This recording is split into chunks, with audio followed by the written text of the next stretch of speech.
आज लगभग हर व्यक्ति अपनी किसी न किसी परेशानी से जूझ रहा है और उनसे बाहर निकलने का एक ही हल दिखता है कि ध्यान धारण कर बेवजह की टेंशन से मुक्ति पालें।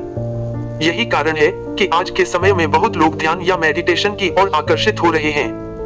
कोशिश तो बहुत लोग करते हैं, लेकिन सफल कोई इक्का-दुक्का ही हो पाते हैं।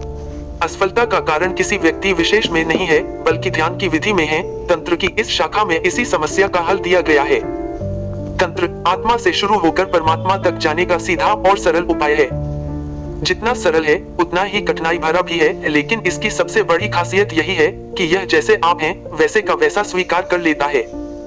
यह आपको आपके धर्म या आस्था या विश्वास को छोड़ने को नहीं कहता, यहाँ तक कि आपके किसी भी भौतिकवादी कार्य को भी छोड़ने को नहीं कहता। यह आपके ज्ञान को सिर्फ इसलिए छोड़ने को कहता है ताकि आप जल्द से जल्द इस मार्ग पर आगे बढ़ सकें। ज्ञान है तो अहंकार अपने आप चला आता है, जो किसी भी ऐसे मार्ग पर चलने में मुख्य बाधक है। लेकिन फिर भी यदि आप नहीं छोड़ सकते या नहीं छोड़ पा रहे हैं, तब भी तंत्र सीखने में कोई बाधा नहीं है। हाँ, कुछ समय ज्यादा जरूर लगेगा, लेकिन आप जैसे जैसे आगे बढ़ेंगे वैसे वैसे सब कुछ अपने आप से छूटता चला जाएगा। वह इंसान तंत्र जल्दी सीख सकता है जो प्रेमी है, या अपने आप से या अपने शरीर से प्रेम करता है। प्रेम या प्रेमी के बारे में हम पहले भी कई बार बता चुके हैं। अपने आप या अपने शरीर से प्रेम करने का यह मतलब नहीं है कि हर समय अपने शरीर की लिपापोती करते रहो या नई से नई ड्रेस पहनते रहो या घंटों कसरत में बिता दो। इसमें कोई शक नहीं कि आज के जीवन में यह सब भी जरूरी है, लेकिन जब आप शरीर से प्रेम करना अंदर से शुरू करेंगे तब आप उतना ही करेंगे जितने की जरूरत होगी, और कुछ समय बाद सब कुछ अंदर ही होगा, बाहर नाम मात्र ही रह जाएगा। अंदर का रूप खिलकर जब बाहर उजागर होगा तब आप और आपके आसपास वाले सब हैरान हो जाएंगे। आध्यात्म और तंत्र में केवल एक ही फर्क है कि आध्यात्म आपको वैसे स्वीकार नहीं करता जैसे आप हो, बल्कि वह आपको पहले बाहरी और आंतरिक शुद्धि करने को कहता है। जब आप वह कर लेते हैं तब वह आपको स्वीकार कर आगे का रास्ता दिखाता है, जबकि तंत्र आपको कुछ भी छोड़ने को नहीं कहता और न आपकी शुद्धि करता है और न करने को कहता है। तंत्र आपको वैसे का वैसे ही स्वीकार कर लेता है। दोस्तों, हमारे पास आपके बहुत प्रश्न आते हैं कि विज्ञान भैरव तंत्र क्या है, हमने पहले कभी इसका नाम नहीं सुना। यह कब लिखा, किसने लिखा, इसमें भैरव और तंत्र दोनों क्यों शामिल हैं? इसमें 112 विधि ही क्यों बताई गई हैं? इससे कम या ज्यादा क्यों नहीं? इतनी विधि बताने का क्या कारण है? ऐसे बहुत प्रश्न आते हैं। कोशिश करेंगे कि आपकी जिज्ञासा शांत हो। ऐसा कहा जाता है कि विज्ञान भैरव तंत्र के रचयिता गुरु क्यूर्वती थे, जिन्होंने इसे 7वीं से 9वीं शताब्दी के बीच लिखा था। यह वर्तमान में 1918 में पहली बार प्रकाशित हुआ था, तब इसके बारे में पहली बार लोगों को पता लगा। इससे पहले यह लुप्त ही माना जा रहा था। विज्ञान भैरव तंत्र दुनिया के सबसे महत्वपूर्ण आध्यात्मिक ग्रंथों में से एक है। यह दुनिया का अकेला ऐसा ग्रंथ है जिसमें ईश्वर को पाने के बहुत ही सरल तरीके बताए गए हैं। यह धर्म, जाति, लिंग, स्थिति की परवाह किए बिना आपके जीवन को फिर से आनंदमय बना देगा। आधा इसे धर्म के चश्मे से न देखें। विज्ञान भैरव तंत्र को विज्ञान भैरव के नाम से भी जाना जाता है। यहाँ भैरव का अर्थ है शिव यानी ईश्वर। विज्ञान भैरव का अर्थ है ईश्वर का ज्ञान या ईश्वरीय चेतना का ज्ञान। विज्ञान भैरव तंत्र में बताई गई विधि द्वारा कोई भी जनसाधारण मनुष्य ईश्वर से जुड़ सकता है। यह ग्रंथ शिव पार्वती के संवाद से शुरू होता है। इसमें मां शक्ति, जो कि शिव की ही शक्ति है, शिव से वह प्रश्न पूछती है जो एक आत्मज्ञान चाहने वाला व्यक्ति पूछता है। कश्मीर शैव धर्म, कश्मीरी शैव अद्वैतवाद है। अधिकांश धर्म द्वैतवादी हैं। द्वैत यानी दो, यानी इंसान और ईश्वर अलग हैं, यानी दो हैं।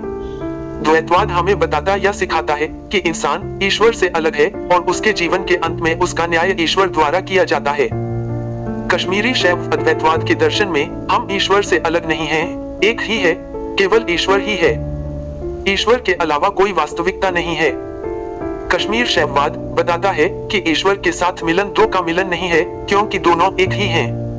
जब मन शांत होता है तब हमारा अहंकार गायब हो जाता है और हमारे भीतर ईश्वर की असल या वास्तविक स्थिति प्रकट होती है। यही कारण है कि कश्मीर शैववाद कहता है कि मुक्ति और कुछ नहीं बल्कि हमारे वास्तविक यानी ईश्वरीय स्वरूप का उद्भव यानी इमर्जेंस है। बहुत लोग यह प्रश्न उठाते हैं कि क्या विज्ञान भैरव तंत्र है या योग है? असल में इसमें दोनों शामिल हैं। शुरुआती दौर में योग तंत्र का हिस्सा था, लेकिन बाद में तंत्र में कई अन्य तरह के अनुष्ठान और प्रथाएं जुड़ जाने से यह योग से अलग होता चला गया। जैसा हमने पहले भी कहा है कि आज यह गलत धारणा फैली हुई है कि तंत्र सिर्फ सेक्स के बारे में है। तंत्र मुख्यतः आत्मज्ञान के बारे में है। इस ग्रंथ में दी गई 112 विधि में से केवल 3 विधि ऐसी हैं जिसमें सेक्स को आत्मज्ञान के साधन के रूप में उपयोग किया गया है। आपके काफी प्रश्न सीधे तौर यही होते हैं कि विज्ञान भैरव तंत्र में 112 विधि ही क्यों दी गई हैं, 113 या उससे अधिक क्यों नहीं? आपके मन में ऐसा प्रश्न उठाना स्वाभाविक है कि विधि की संख्या 112 ही क्यों रखी गई है। यदि आप इन बताई गई विधियों पर ध्यान देंगे तो पाएंगे कि यह 112 विधि नहीं है बल्कि काफी कम है, क्योंकि ज्यादातर में आपसी अंतर न के बराबर है, जबकि असल में यह अंतर बहुत बड़ा है जो कि आपको केवल तभी दिखेगा जब आपको ध्यान की समझ आ जाएगी। विज्ञान भैरव तंत्र में बताई गई 112 विधि उनके लिए है जो शरीर के रास्ते ध्यानावस्था पाना चाहते हैं। जो प्रेमी हैं, यानी ईश्वरीय प्रेम राधा या मीरा की तरह करते हैं, या प्रकृति प्रेमी हैं, या अपने आप से प्रेम करते हैं, उनके लिए प्रेम ही ध्यानावस्था का मार्ग है। विज्ञान भैरव तंत्र में सांस, सोच, शरीर, स्वपन, शारीरिक सुख, गुस्सा, कुंडलिनी आदि द्वारा ध्यान की विभिन्न तरह की विधियां बताई गई हैं। इसमें बताई गई विधियां किसी व्यक्ति विशेष के लिए नहीं है, बल्कि कोई भी ध्यान का इच्छुक व्यक्ति इन विधियों के द्वारा ध्यान लगा सकता है।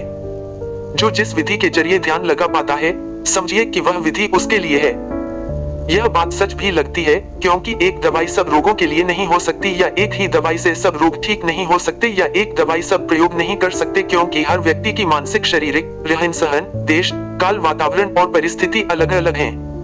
विज्ञान भैरव तंत्र में 112 विधि बताई गई हैं। आपको जो भी विधि ठीक जान पड़ती है उसे कम से कम 15 से 25 दिन अवश्य करें। यदि यह विधि आपके लिए है तो आप ध्यान में आगे बढ़ जाएंगे, और यदि ऐसा नहीं होता तो आपको दूसरी विधि को अपनाना होगा।